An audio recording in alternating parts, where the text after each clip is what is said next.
Welcome back to Midnight Outcry. Tonight, we're not just telling stories, we're taking you aboard. Imagine being trapped on a ship miles from shore, where the ocean isn't your biggest fear, it's what's inside. Passengers vanishing without a trace. Voices that sound just like yours. Cabins that shouldn't exist. And storms that never end. These aren't legends. These are true cruise ship horror encounters shared by those who lived them and those who never came back. So dim the lights, and if you're new here, subscribe to Midnight Outcry. Hit that bell icon so you never miss the call from the deep. And tell us in the comments from which city, from which country, are you joining us tonight?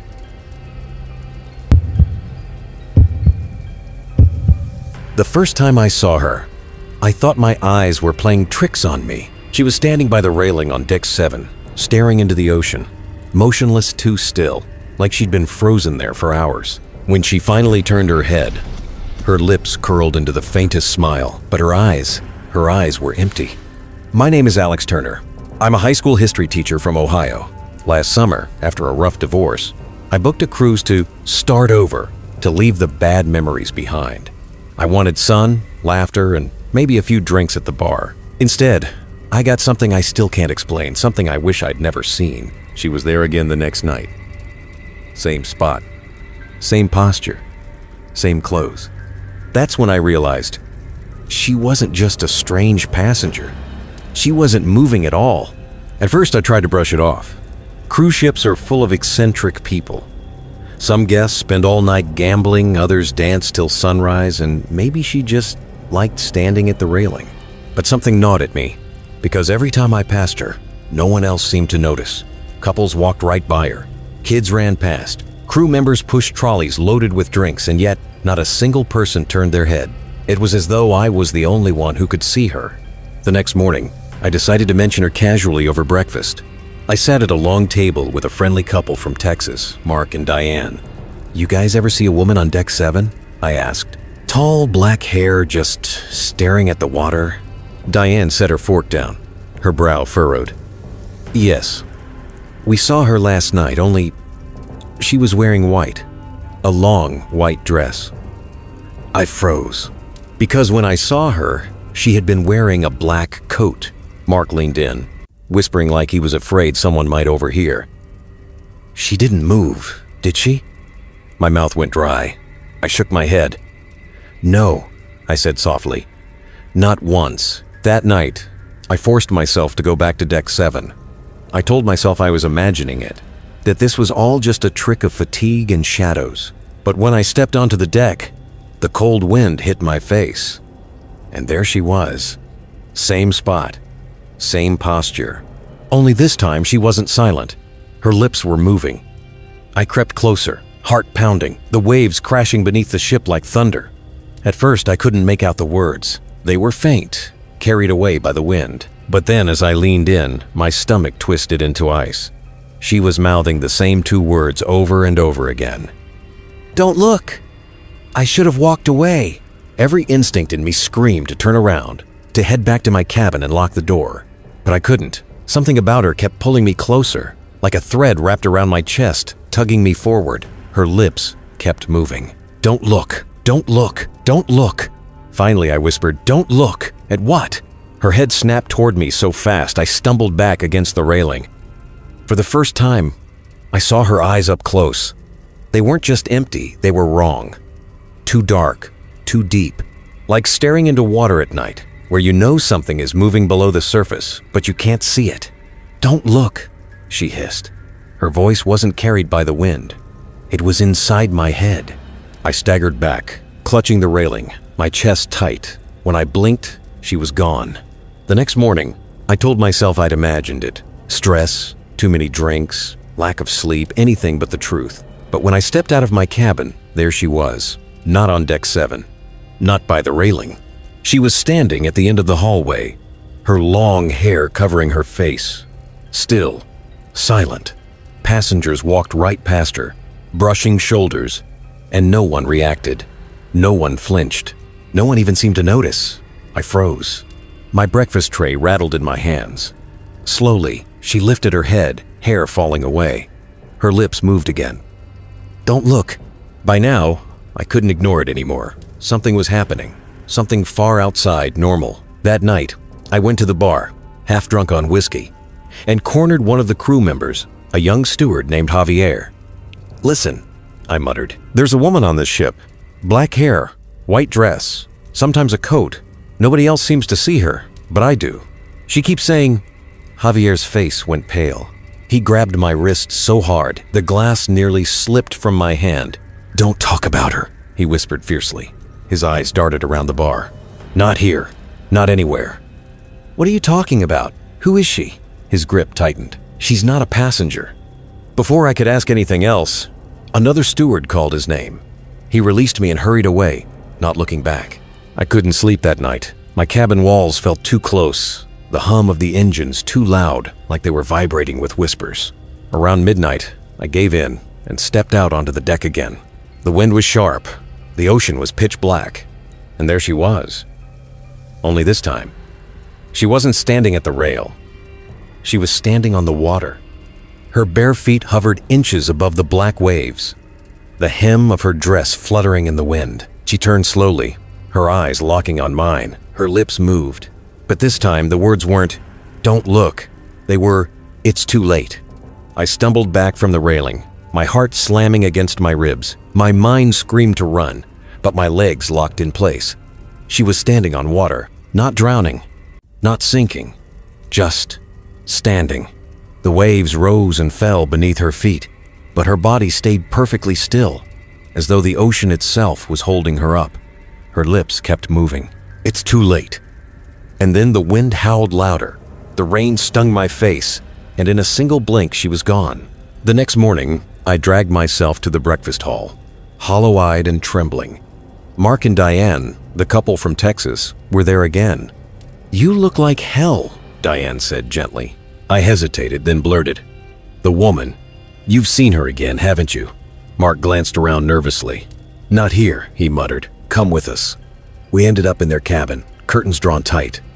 Diane poured coffee with shaking hands. "She's not new," Diane whispered. "People have seen her for years. Every ship, every voyage. Always the same black hair, white dress, standing by the rail." I frowned. "Years? That's impossible. How can the same woman—" "She isn't a woman," Mark cut in, his voice hoarse. "She's an echo, a warning." My throat went dry. "Warning of what?" Mark looked me dead in the eye. "That something's about to happen." That night, I couldn't stop hearing his words. A warning. My mind spun with questions, but the most terrifying one was simple. Warning of what? I stayed in my cabin, lights off, listening to the creaks and groans of the ship. Midnight ticked closer. My breath quickened. And then it happened. A scream tore through the hallway. High-pitched, raw, filled with panic. I shot up, yanked the door open. The hallway was dim, only the soft emergency lights glowing. But I wasn't alone. Passengers were peeking out from their doors, pale-faced, whispering. Another scream echoed, this time lower, guttural, filled with agony. And then, above it all, a voice whispered inside my head. Her voice. "Don't look." I slammed my door shut, pressing my back against it, my pulse racing. But curiosity gnawed at me. Don't look at what? What was out there? And that's when I made the biggest mistake of my life. I looked through the peephole. For half a second, I thought I was staring at the carpeted hallway, empty. But then my breath caught. The hallway wasn't empty. It was filled with people. Not alive, not breathing. Pale figures lined the corridor walls, their hollow eyes turned toward my cabin door. Dozens of them. Men, women, children. Their mouths hung open, but no sound came out. And at the center of them all stood the woman. Her lips moved. Too late.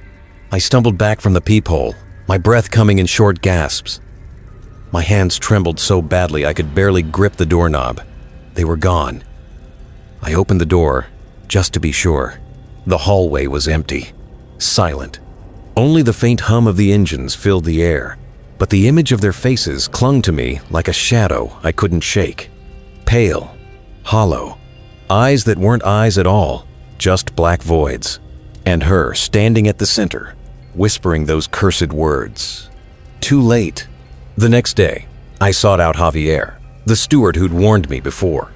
I cornered him near the staff-only stairwell, his arms full of linens. "Tell me who she is," I demanded. He froze, his knuckles whitening around the bundle of sheets. His eyes darted up and down the hallway before he hissed, "Keep your voice down." "I saw them," I pressed on. "Not just her, dozens, in the hallway outside my cabin." Javier's face drained of color. "Then it's already started." "What started?" I snapped. He hesitated, then whispered, "The taking." I grabbed his arm, desperate. "Explain it to me." His voice shook. "Years ago, there was a fire. Not on this ship, but its sister ship, the Mariner Star. Hundreds died. Passengers trapped below deck. Crew who couldn't escape. When the ship finally sank, they say their souls didn't leave the sea." I swallowed hard. "And she? The woman?" "She was the first," Javier whispered. "A passenger who tried to warn others. No one listened. They all died in the fire. Now she appears before every tragedy not to save people, but to mark them." I shook my head, refusing to believe it. "That doesn't make sense. This ship is fine. There's no fire, no danger." His eyes darkened. "That's what they thought too." That night, I didn't dare leave my cabin. I locked the door, drew the curtains, left the lights blazing. But at exactly midnight, the lights flickered. My heart stopped. A faint knock echoed on my door. Soft at first, then harder, louder. I didn't move, didn't breathe. And then I heard her voice inside the room. Not muffled, not through the door, inside. "It's too late." I spun, scanning the room, my chest heaving. Empty. Nothing there. And then I caught my reflection in the mirror above the desk. But it wasn't mine. The face staring back at me had hollow eyes, pale skin, lips moving silently, repeating the same words I already knew. "Don't look." I barely slept. Every time my eyes closed, I saw that reflection hollow-eyed, mouthing words I couldn't escape. By sunrise, I felt like I'd aged 10 years overnight. I couldn't take it anymore. I had to know if anyone else was seeing what I was seeing. So I went searching. Passengers avoided my gaze. Crew brushed me off with forced smiles. But when I found Diane again in the lounge, she didn't pretend. Her hand shook as she stirred her coffee. Her eyes red-rimmed like she hadn't slept in days. "You've seen her again," I whispered. She nodded slowly. "Not just her. Others too. Last night in the hall outside our cabin. My blood ran cold. The same as me." Diane's voice cracked. "Mark's gone." I froze. "Gone? What do you mean, gone?" "He left our room to get water around midnight. He never came back. His things are still here. His clothes, his passport, everything." Her hands clutched the coffee cup like it was the only thing holding her together. "The crew told me he disembarked early. We both knew that was impossible. We were in the middle of the ocean." That night, chaos spread like a virus. More passengers whispered of missing spouses, friends, even children. Cabins locked from the inside but found empty.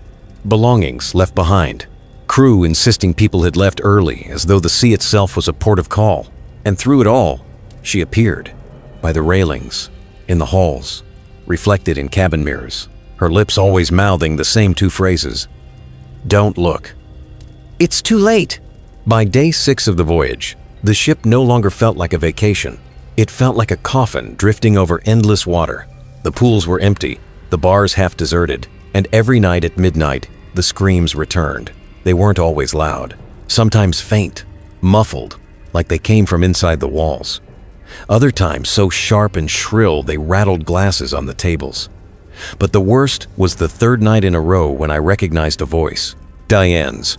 I had spoken to her just that morning. She'd sat across from me at breakfast, her eyes tired but hopeful. She had promised me, "We'll get through this together." But now, I heard her voice shrieking in the dark. And by morning, her cabin was empty. I lost count after that. Names, faces, voices, blurred together.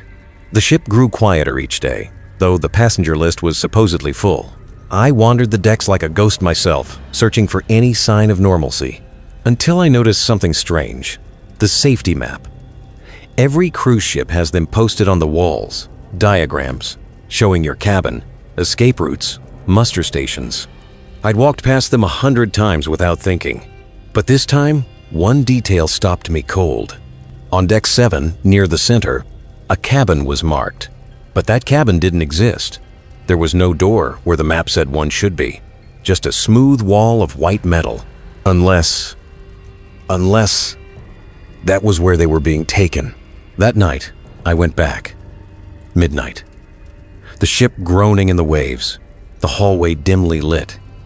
And there she was again, standing exactly where the cabin should have been. She lifted one pale hand and pointed at me. Her lips moved, slower this time. "It's your turn." The wall behind her creaked. The metal bent inward just slightly, like something was pushing from the other side. And then, a door appeared where none had been before. I should have run. I should have prayed. I should have locked myself in my cabin and never come out again. But I stepped closer. The door was open. Inside was darkness so deep it swallowed the hallway lights. And from within that darkness, I heard them, the missing passengers. Their voices layered together, whispering, crying, begging. And then, cutting through them all, I heard my own, my voice, screaming. I woke up in my cabin. The morning light streamed through the curtains. For a moment, I thought it had all been a nightmare. Until I opened the door. The hallway was silent. Every other cabin door wide open. Empty. Luggage abandoned. Clothes left hanging in closets. Shoes lined neatly on the floor. The ship was deserted. No voices, no laughter, no footsteps, no one, only me. And as I staggered down the corridor, my breath echoing too loudly in the silence, I heard it, faint, inside the walls. Her voice. "It's too late." Story 2. The storm outside had been raging for hours. Most passengers stayed in their cabins, the bars and lounges nearly empty. But I couldn't sleep. Something about the way the wind howled through the corridors unsettled me, like it was carrying whispers. My name's Allison Carter. I'm a journalist from Portland. I booked this cruise as a solo trip, hoping for a break after a messy divorce. I thought I'd spend my nights writing in the lounge, sipping cheap cocktails, maybe even making a few friends. Instead, I stumbled into something that should never have been heard. It started with the ship's intercom at exactly 2:17 a.m., when the halls were silent and the storm was at its worst. The speakers crackled. "Attention all passengers." The voice wasn't the captain's. It wasn't anyone I'd heard before. Deep, distorted, like it was coming through water. "Do not leave your cabins." I froze in bed, pulling the blanket tight around me. The voice continued, "They are already here." And then, silence. The next morning, I asked other passengers about it. Most laughed it off, saying they hadn't heard anything. But a few pale-faced, hollow-eyed, refused to answer at all. That's when I knew I hadn't imagined it. And that night, I decided to stay awake, waiting.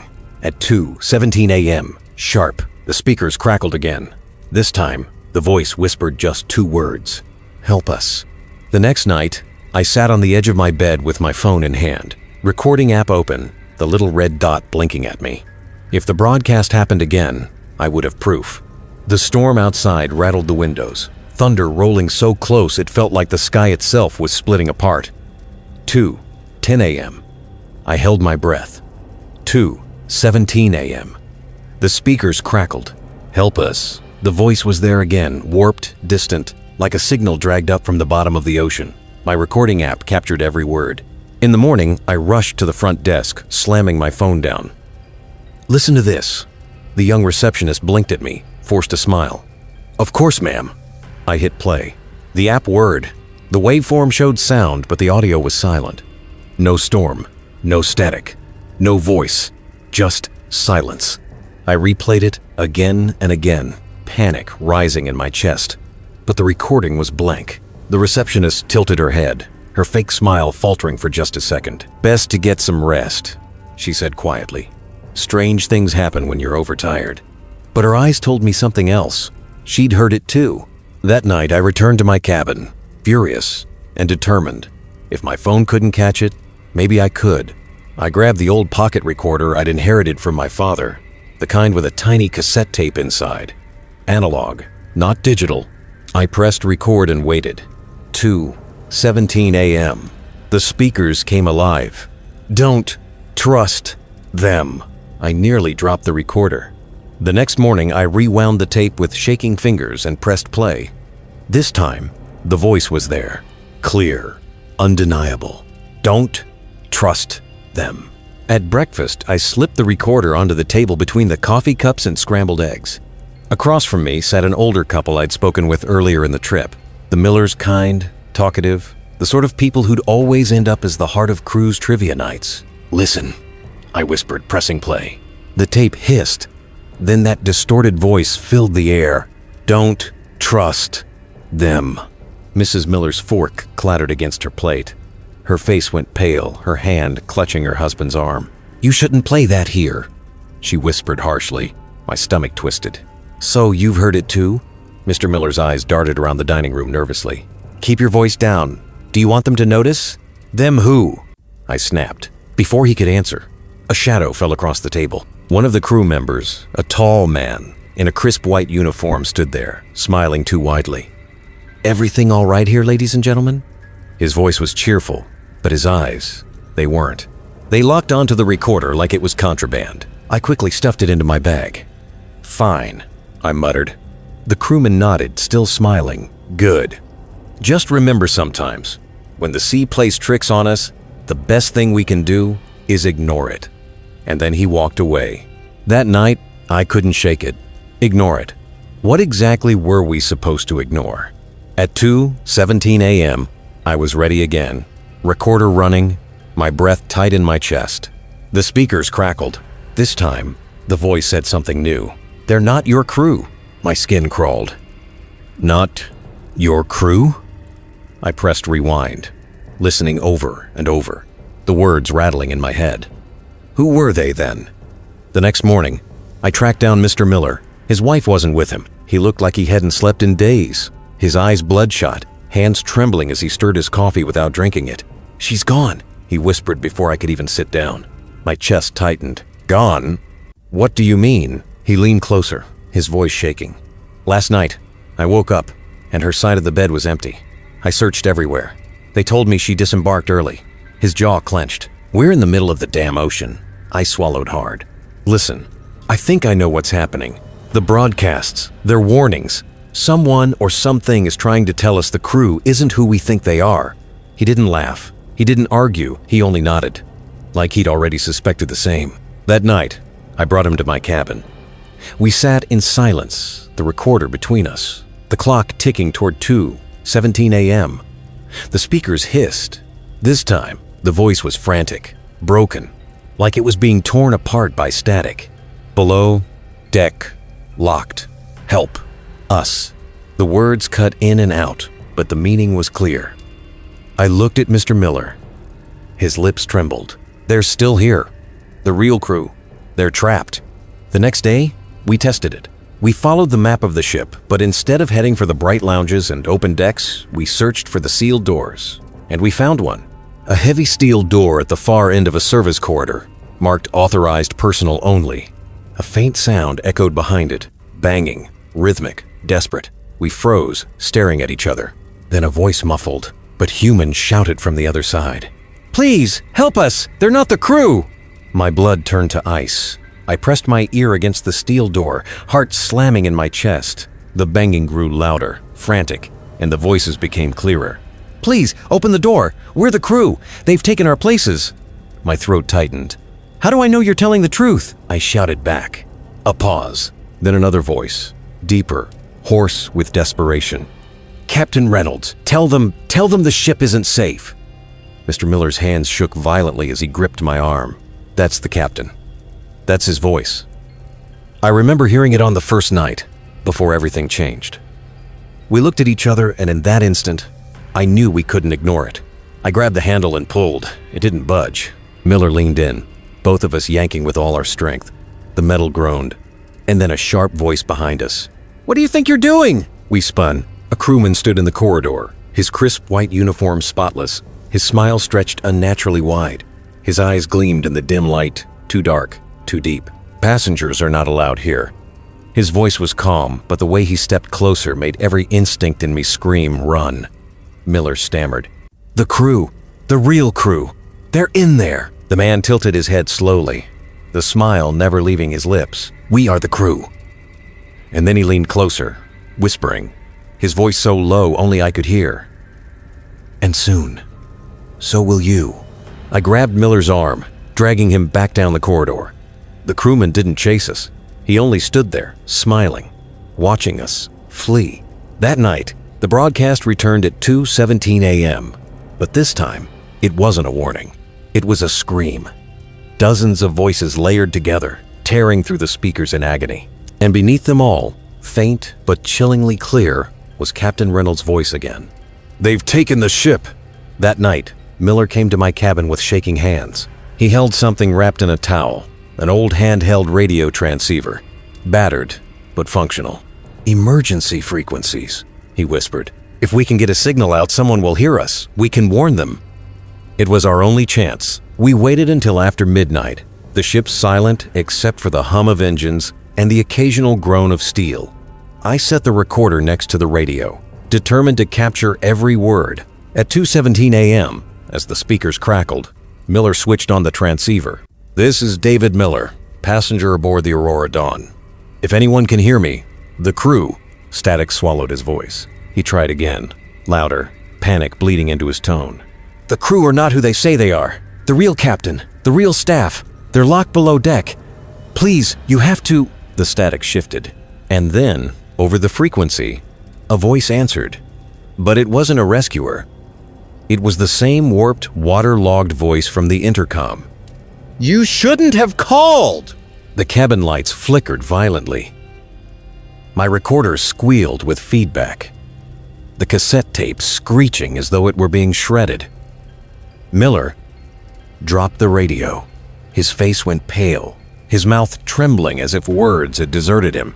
And then the speakers boomed not the gentle crackle we'd grown used to, but a roar. A chorus of voices, hundreds, maybe thousands, shrieking together, "Join us!" The walls shook, the floor seemed to pulse beneath my feet. The door rattled on its hinges, locks snapping one by one. I screamed, pressing my hands against my ears, but the voices burrowed deeper, vibrating inside my skull. And then silence. When I opened my eyes, the cabin was empty. Miller was gone. His bag, his clothes, his shoes, all still there. But of him, not a trace. The recorder lay on the floor, tape torn free, the reels spinning endlessly. And on the wall, in jagged letters that hadn't been there before, condensation spelled out a single message: "You're next." I don't remember leaving the ship. I don't remember docking. I only remember waking up weeks later in my apartment, the cruise brochure still sitting on my desk, but the ship's name wasn't Aurora Dawn. It was the Mariner Star, the same ship Javier had told me about, the one that had burned decades ago. But here's the thing. The Mariner Star sank in 1973, and somehow I'd sailed on it.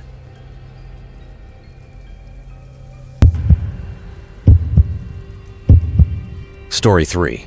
The strangest thing about this story is how normal it started. Cruise ships are supposed to feel crowded people everywhere, lining up for buffets, kids splashing in pools, couples hogging deck chairs.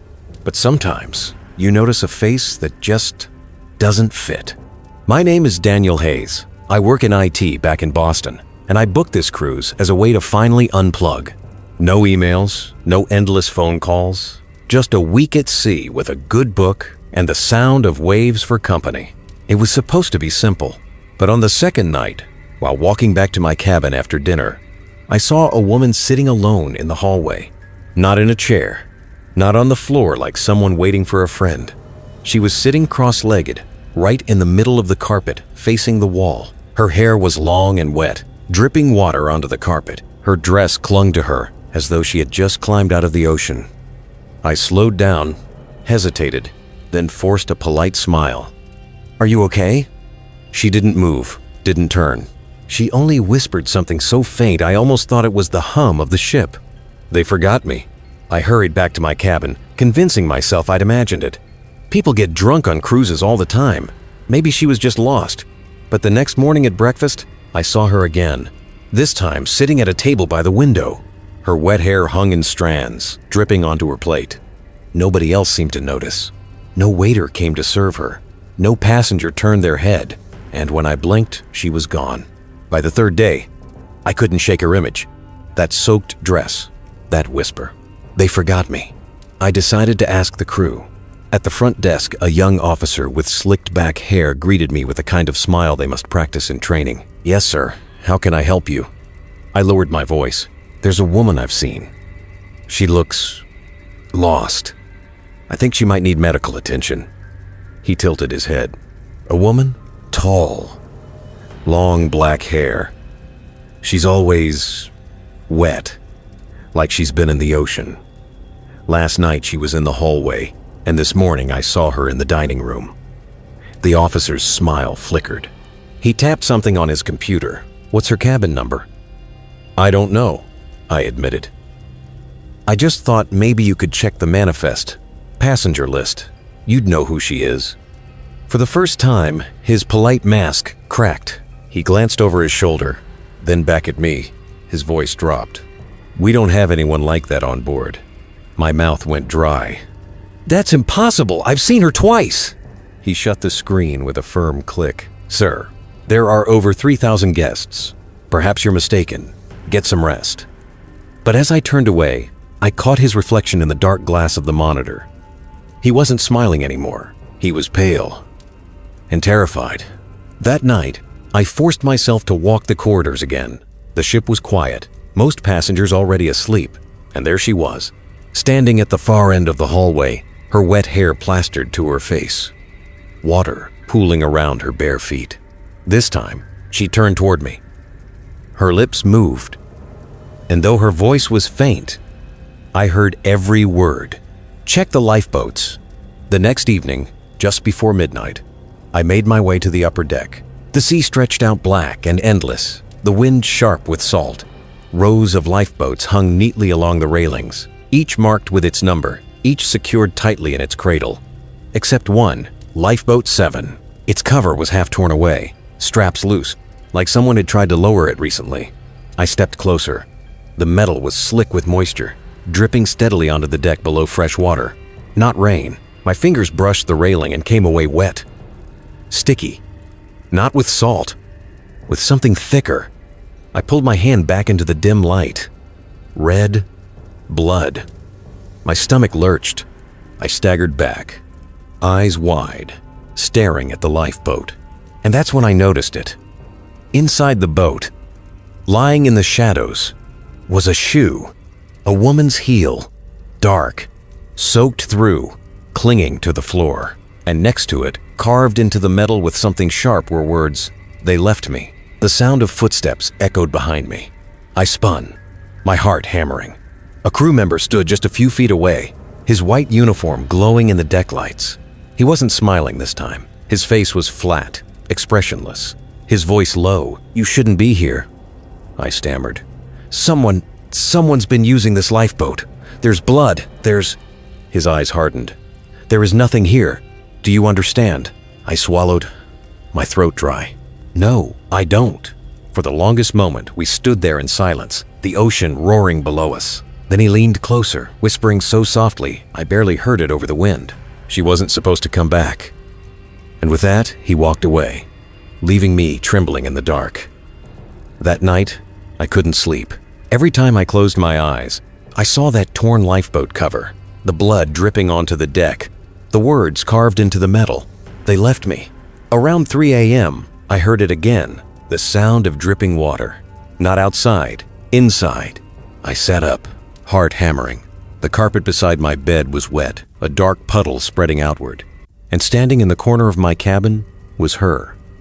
The woman. Her hair hung in wet strands across her face, her dress clinging to her as if it had just been pulled from the sea. Water pooled beneath her bare feet, running across the carpet toward me. She raised her head slowly. Her eyes were pale, cloudy, like she had drowned long ago. "They forgot me," she whispered, voice raw, trembling. I pressed back against the headboard, my breath caught in my throat. Who forgot you?" Her lips quivered. "The crew." She stepped closer, water sloshing with every movement. They left me in the storm. They said there was no room." Her voice cracked. A sob caught in her throat. But there was. They lied. The cabin light flickered, buzzing violently, shadows stretching across the walls. I shook my head. "What do you want from me?" She leaned closer, her face inches from mine, the smell of salt and decay heavy in the air. "I want them to remember." And then, just as suddenly as she appeared, she collapsed a splash of water against the carpet. Gone. The next morning, I went straight to the ship's library. Most passengers never touched it. Rows of leather-bound books, faded maps, and a small cabinet of ship records tucked into the corner. I pulled open the drawers, flipping through manifests from past voyages. My hands shook as I scanned name after name. Nothing. And then I found it. An article, yellowed and folded into the back of a passenger log. Cruise ship tragedy at C1 passenger lost in storm. The clipping detailed an accident from nearly 10 years ago. A violent storm. A lifeboat launched too late. Dozens rescued except one. A woman. No body recovered. Listed as presumed drowned. Her name was scribbled in the margin, barely legible through the faded ink. Clara Holt. My blood ran cold. Clara. The name itself felt heavy in my mouth, like I'd already whispered it 100 times. I raced back to the front desk, slamming the clipping down in front of the same officer. "Her name is Clara Holt. She was on this ship. You lied to me." The officer's face drained of color. He didn't even look at the paper, just snatched it up and shoved it into a drawer. "Sir, I told you before. There is no passenger by that name. Please enjoy the rest of your cruise."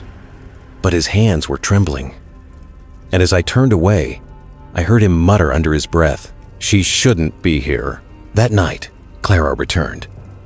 Not in my cabin, but everywhere.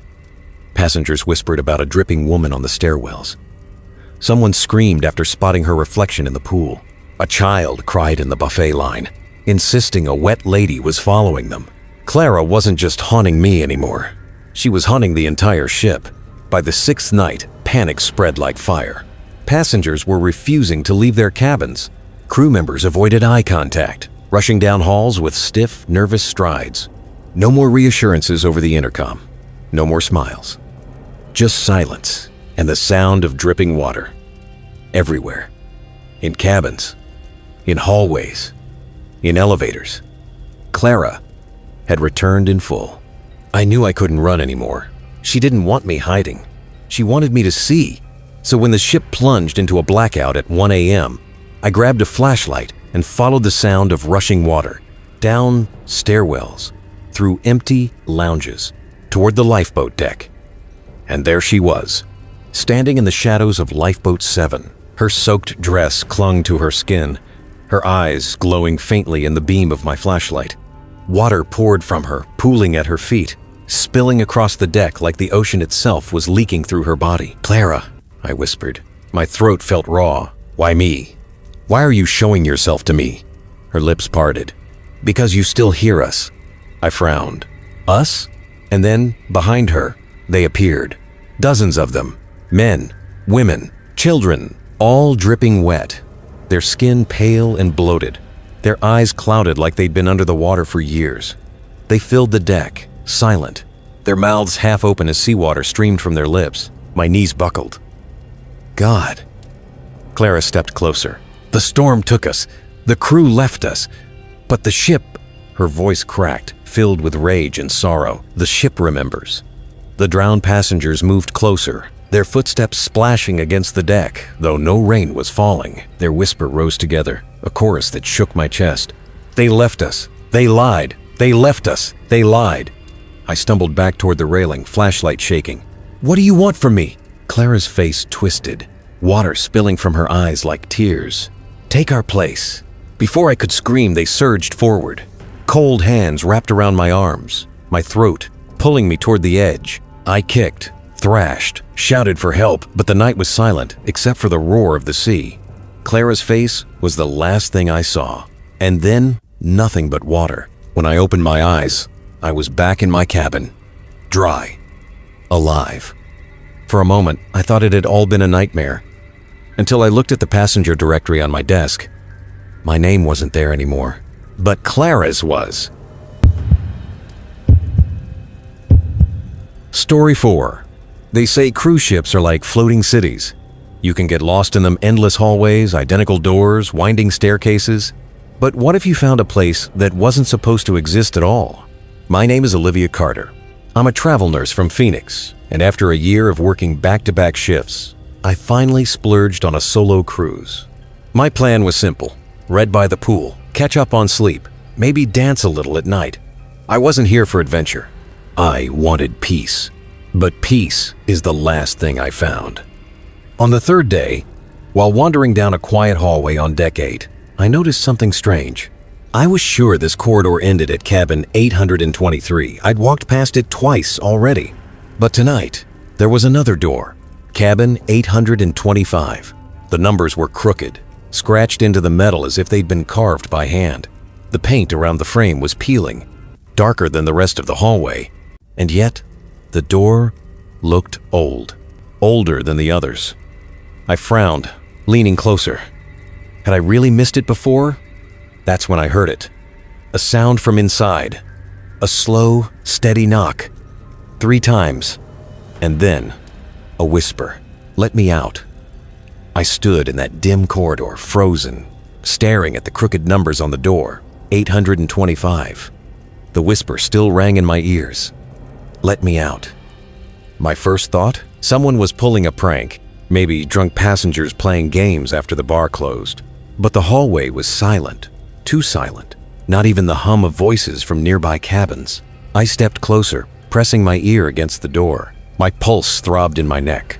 Nothing. The air smelled faintly of mold, sharp and damp, like wet wood rotting in a basement. That was odd. Cruise ships were usually spotless, polished, always scrubbed to perfection. I touched the handle. Cold. Colder than metal should be. Like it had been left out in a winter storm. The urge to turn it was overwhelming. But then footsteps echoed behind me. I jumped back just as a steward appeared, pushing a cart stacked with fresh towels. He gave me a polite but wary smile. "Everything all right, miss?" I pointed. "That cabin. 825. There's someone inside." They were knocking. His smile faltered. He glanced at the door, then back at me. "Cabin 825? "Yes." "There is no 825. I blinked. "It's right there." He shook his head, voice sharp now. "Miss, you must be mistaken. This hallway ends at 823. Always has." My skin prickled. "I'm telling you, I saw the numbers." He moved quickly, walking straight to the door. My breath caught in my throat as he reached out, but his hand slid across smooth, blank wall. No door, no knob, no numbers. Just cream-colored wallpaper stretching unbroken down the hallway. I staggered back. No, it was just here. You heard me. You must have heard." The steward's eyes narrowed. His smile was gone now, replaced with something else. Something colder. "I suggest you return to your cabin, miss. Get some rest. These ships, they can play tricks on you." And then he wheeled his cart away, leaving me staring at an empty wall that just minutes ago had been a door. I didn't sleep that night. How could I? I kept replaying the whisper in my head. "Let me out." By morning, I convinced myself it had been exhaustion. Too much wine at dinner. A long day in the sun. My imagination filling in gaps. Until breakfast.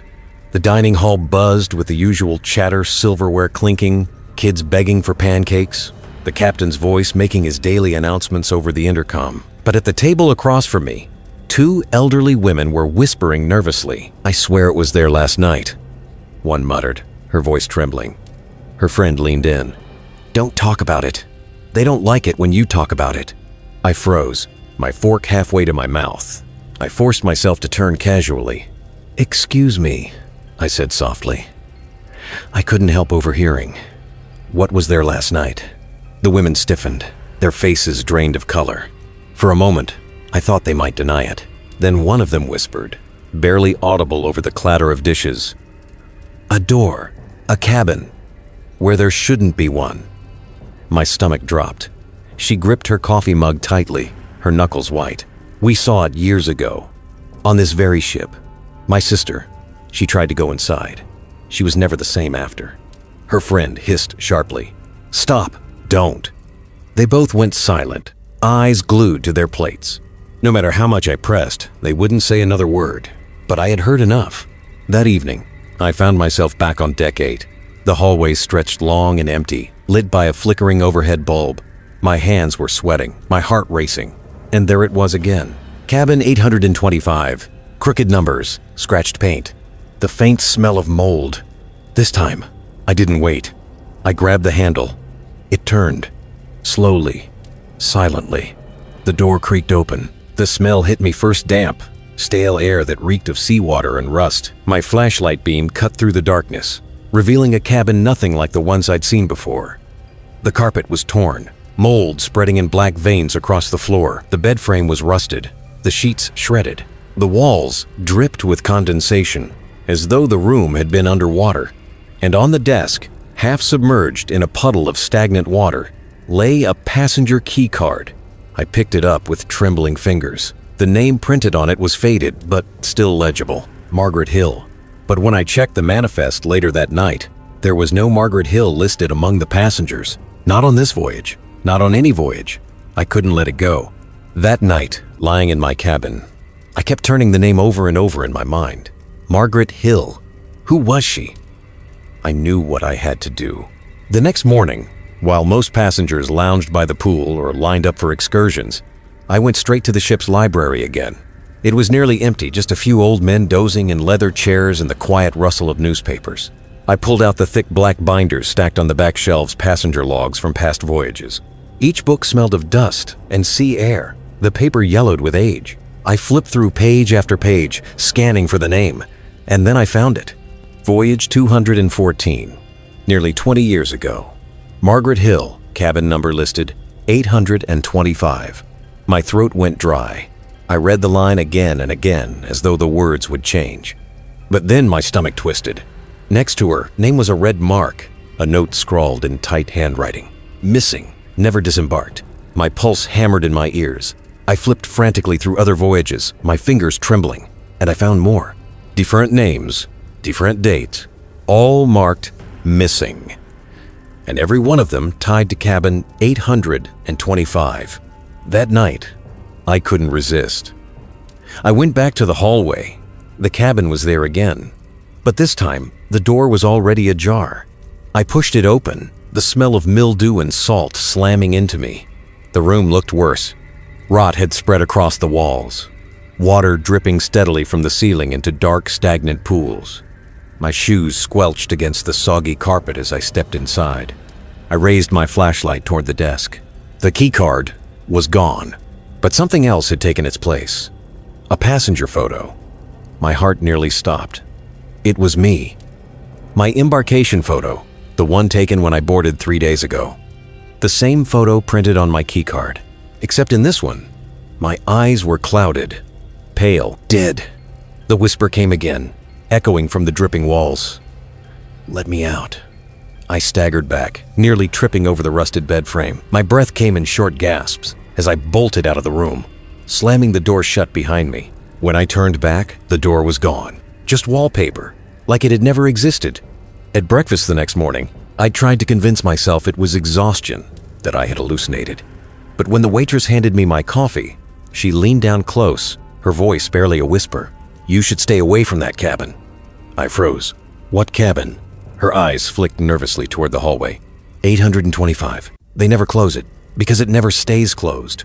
By now, I knew one thing for sure. Pretending it away wouldn't save me. That cabin wasn't just some trick of the eyes. It was real, and it wanted me. So I made the worst decision of my life. I decided to go back, not just to peek inside, not just to listen at the door. I was going to spend the night there. It was close to midnight when I left my cabin. The hallways were deserted, the ship strangely quiet. Usually at this hour, you could still hear muffled music from the clubs, drunken laughter spilling out of the casino, late-night footsteps on the decks. Tonight, nothing. Just silence. Deck 8 was darker than I remembered. The bulbs flickered overhead, buzzing faintly, and the wallpaper peeled in strips near the baseboards. And there it was. Cabin 825. Waiting for me. The crooked numbers gleamed faintly in the weak light. The smell of damp air wafted out even before I touched the handle. My hand trembled as I slid the keycard into the slot.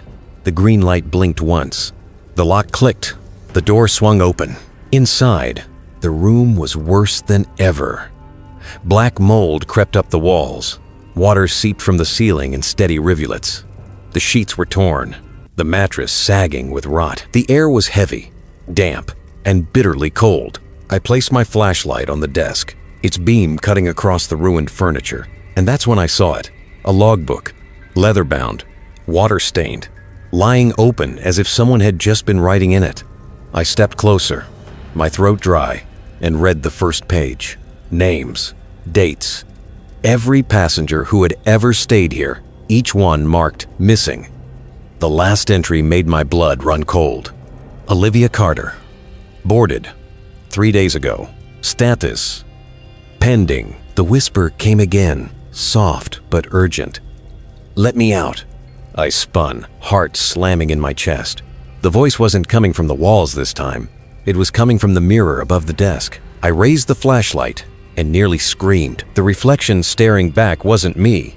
It was a waterlogged version of myself. Skin pale, lips blue, eyes cloudy. My mouth was moving, whispering the words over and over. Let me out. Let me out. Let me out. My knees buckled. I stumbled back against the bed frame, shaking violently. No, this isn't real. The reflection's eyes locked onto mine, and then she smiled. I ran. I bolted out of the room, sprinting down the hallway until my lungs burned. When I finally dared to look back, the door was gone, just smooth wallpaper stretching endlessly down the corridor. But the whisper followed me. Faint. Close. Pending. I didn't sleep that night. I couldn't. Every time I closed my eyes, I saw her face, my own reflection, pale and bloated, lips curling into that smile, whispering those words, pending. By morning, I was convinced it had just been a hallucination. I was exhausted, rattled, paranoid. But then, the photo on my keycard changed. When I held it up to the light, the picture wasn't my embarkation smile anymore. It was the other me, the drowned me, eyes cloudy, lips blue. And beneath it, a new word appeared in tiny, scratched letters. Confirmed. I panicked. I rushed to the purser's desk, clutching the keycard so tightly my hands shook. This is wrong. Something's wrong with my card. The crewman looked down at it, then back at me with practiced calm. His smile didn't reach his eyes. It looks fine to me, miss. No, look at it. That's not my photo. That's not me. For the first time, his face flickered, just slightly. His voice dropped low. You should stop asking questions, for your own good. And then he slid the card back across the counter, as if the conversation had never happened. That night, I tried to stay in my cabin. I locked the door, shoved a chair against it, left every light on. I told myself I wouldn't go back to Deck 8. I wouldn't look for that door again. But at exactly midnight, the lights flickered. The chair against the door scraped slowly across the floor, as if pulled by unseen hands. The lock clicked, and the door creaked open. Beyond it wasn't the familiar hallway. It was cabin 825. Waiting, I screamed. I tried to run, but my legs refused to move. The air grew thick, heavy, pressing against me like water. My lungs burned, every breath harder than the last. I stumbled forward, not out into the hallway, but into the cabin. The door slammed shut behind me. The logbook was still on the desk, pages fluttering as though caught in a storm. It stopped on the latest entry. Olivia Carter status, confirmed. I gasped, clawing at the door, pounding until my fists bled. Help me, please. And then I heard it. A whisper. Not from the mirror this time, from the bed. I turned. The sheets were moving, rising, as if something beneath them was slowly sitting up. My own voice whispered again, soft and cold. Let me out. The lights went out. When I opened my eyes, I was no longer standing. I was lying on the bed, my skin damp, heavy, freezing. My lungs filled with the taste of salt water. I staggered to the mirror, clutching the desk. The face that stared back at me wasn't mine anymore. It was hers, the waterlogged version that drowned me, and she was smiling. The next morning, the ship continued as if nothing had happened. The buffet was full, the pool deck alive with laughter, the captain's voice calm and steady. But cabin 825 was gone. Just smooth wallpaper at the end of deck 8. My cabin? Empty. My belongings? Gone. My name? No longer on the manifest. It was as if I had never boarded at all. And yet every night at sea, when the lights flicker near midnight, some unlucky passenger swears they hear it. A knock, 3 times, and a whisper, soft but urgent, from behind a door that isn't supposed to exist. Let me out. On the morning of the 7th day, a young couple boarded the ship's elevator, luggage in tow, ready for their excursion. As the doors slid shut, the woman frowned. "Strange," she murmured. Her husband glanced over. "What is?" "That girl, the one who sat near us at breakfast all week, dark hair, glasses, always writing in that little notebook." He shrugged. "What about her? She's not there anymore." The woman's brows knitted together. "I checked the dining hall. I didn't see her anywhere. I thought I saw her on deck 8 last night, but..." She shook her head. "Maybe she disembarked early." Her husband laughed. "In the middle of the ocean?" The elevator dinged. The subject dropped, but whispers began spreading throughout the ship. A few passengers quietly admitted they'd noticed her absence too. One said she'd been standing near the end of deck 8, staring at the wall, muttering to herself. Another swore they heard her screaming through the night, but when security checked, her cabin was empty. By dinner, her name was gone from the seating chart, her cabin reassigned, her photo erased from the embarkation records. It was as if she had never been there. Meanwhile, in the crew quarters, a hushed meeting took place. "She's gone?"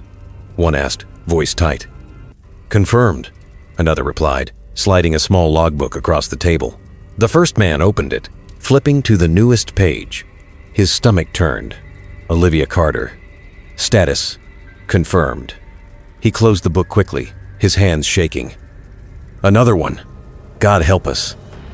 The other crewman's eyes went cold. "Don't say that. God doesn't sail here." That night, on deck 8, a man, walking back to his cabin, stopped dead. He could have sworn he heard it. 3 knocks. Soft, slow, measured. He turned toward the wallpaper at the end of the corridor, and just for a moment, just a flicker in the weak overhead light, he thought he saw it. A door, numbered 825, crooked, waiting, and then, faint as the ocean breeze, came a whisper, "Let me out." Story 5. It started with a list. Every cruise begins the same way. Hundreds of passengers filing through the check-in gates, handing over their passports, posing for that awkward embarkation photo. Smiles a little too wide, excitement buzzing in the air. I was one of them. My name's Daniel Harper, 34, and I had booked this cruise as a reset. A week at sea. No emails, no deadlines, no phone calls from my boss asking if I could just jump on one more Zoom. I wanted nothing but ocean, buffets, and maybe a few umbrella drinks by the pool. But my trip didn't start with a cocktail. It started with a mistake. At check-in, the agent scanned my passport, frowned at her screen, and then looked at me strangely. "That's odd," she said softly. "What is?" I asked. "You're already checked in." I laughed. "No, I'm not. I literally just got here." But she wasn't smiling. She turned her monitor slightly toward me, and there it was, clear as day. Passenger manifest, Daniel Harper. Cabin, 712. Status, on board. I tried to explain, maybe it was a duplicate, maybe some glitch, but her eyes kept flicking nervously to the supervisor. After a moment, she whispered, "It's fine. Just enjoy your trip." She handed me my key card. Cabin, 712. And for the first time, a shiver ran down my spine. Because I hadn't told anyone my cabin number, not even the travel agent. I tried to shake it off as a computer error, nothing more. After all, cruise ships were floating cities. With thousands of passengers, mistakes had to happen, right? Cabin 712 was midship, a nice spot close enough to the elevators, far enough from the engine noise. I slid the keycard in, heard the lock click, and stepped inside. That's when my stomach dropped, because the room wasn't empty. The bed was neatly made. The desk had papers stacked on it. A half-empty glass of water sat by the lamp, and on the dresser, staring right back at me, was a folded boarding pass. Name, Daniel Harper. Cabin, 712. Status, on board. My hands went cold. I picked it up, my eyes tracing the printed letters. It was identical to mine. Same name, same number, same everything, except it wasn't mine. I spun as the bathroom door creaked open. I swear to you, I stopped breathing, but the room was empty. No one stepped out. The mirror above the sink, though, was fogged, as if someone had just been in there, showering. The smell of soap still clung to the air. I rushed out into the hallway, heart hammering. A steward was pushing a cart nearby, smiling politely. "Excuse me," I stammered. There's a mistake. Someone else is in my cabin. Someone with my name." The steward's smile faded. His eyes flicked toward the door, then quickly back to me. "Cabin 712? He asked quietly. I nodded. He leaned closer, lowering his voice. "Don't go back in there at night. I should have switched cabins. I should have demanded a refund, packed my bag, and left the ship before it even left port. But curiosity, it has a way of digging its claws into you." That night, against every instinct screaming inside me, I went back to cabin 712. The hallway was quiet, the kind of quiet that feels wrong on a cruise ship. Usually, there are footsteps, muffled music, doors opening and closing. Tonight, nothing. I slid my keycard in. The green light blinked. The door opened. The room was pitch black. I reached for the light switch, but my fingers froze because I wasn't alone. The air was heavy. I could hear its slow, steady breathing. Not mine. "Hello?" My voice cracked. The breathing stopped.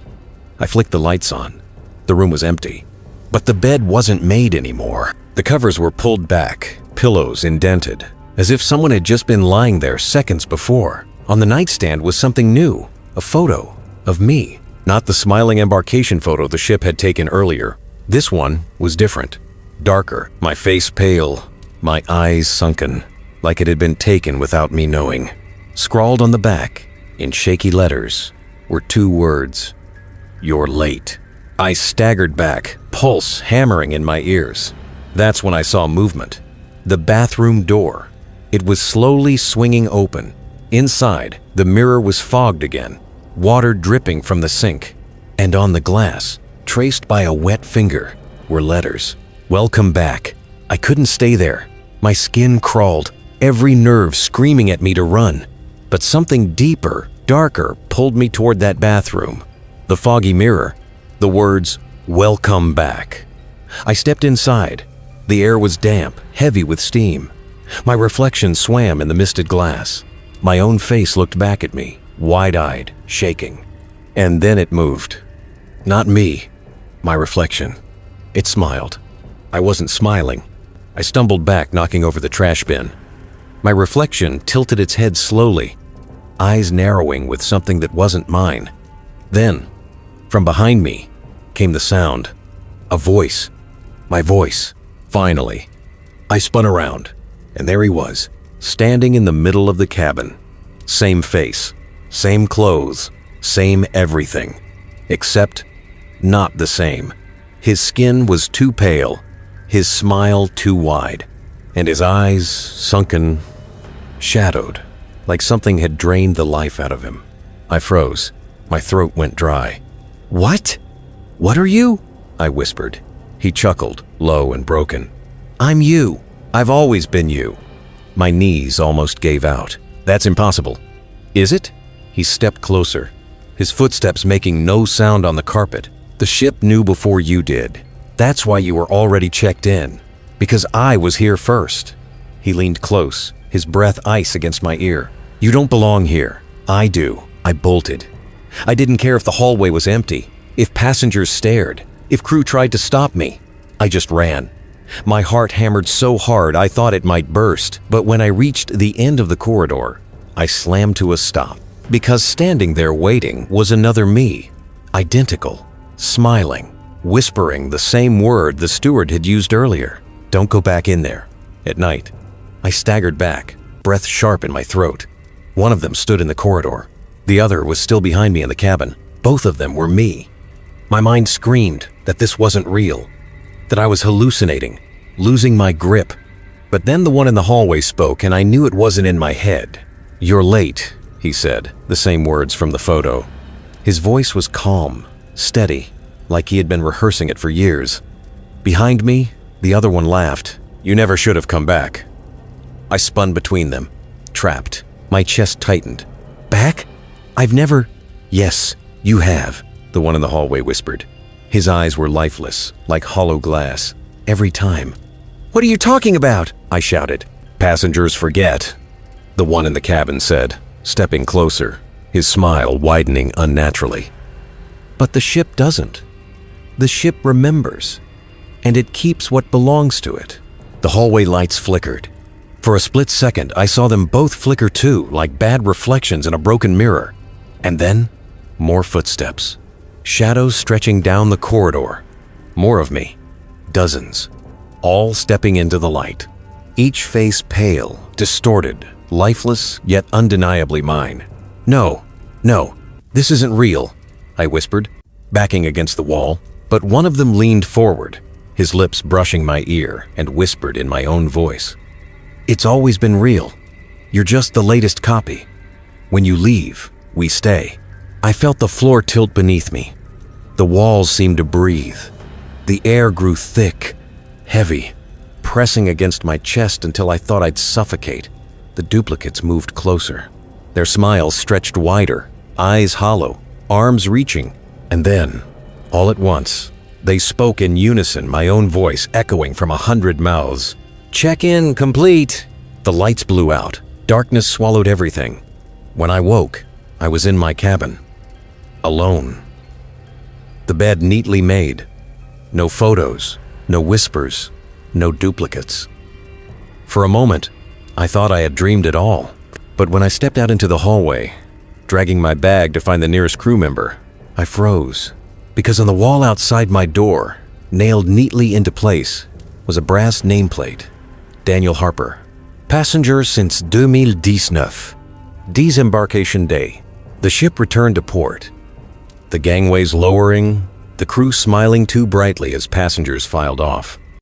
But not everyone left. Some cabins were found empty. Their luggage untouched. Their names quietly removed from the manifest. No announcements. No explanations. Just silence.